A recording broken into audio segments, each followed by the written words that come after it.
Sizlardan Instagramingizdan shu voqea tinmay chiqyaptimi? O'sha jonga tegdi. Kelinglar, men shu voqeadan sizlarga foydali kontent qilib beraman. Hisob. Men yomon gap gapiraman, tez tashyapti O'tirgan bola. tirikchilik qilgan. Men bola bilan o'tiribman ikkita qishni qilmayapti, bu deb o'tib tushib ketib beraman kerak bo'lsa. Mana shu videosi tarqalgan taksist boladek, hatto sizga tuhmat qilishsa ham spokойный, sovuq turishda istasangiz va juda asabiy, kechalari uxlolmayotgan yoki uxlab ham charchab uyg'onayotgan bo'lsangiz, ikkita tasdig'i isbotlangan dori aytaman. Bu ikkisi teng bo'larmi?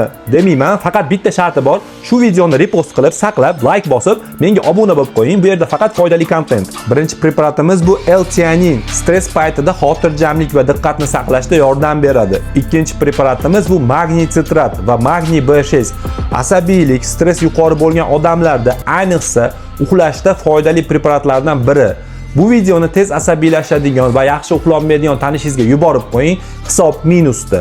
Ha, aytgancha Telegram kanalimda to'liq qanday ichish kerakligini, necha mahal ovqatdan oldinmi, keyinmi to'liq yozib qoldiraman. Albatta obuna bo'lib qo'ying. U yerda ham faqat foydali, manfaatli kontent.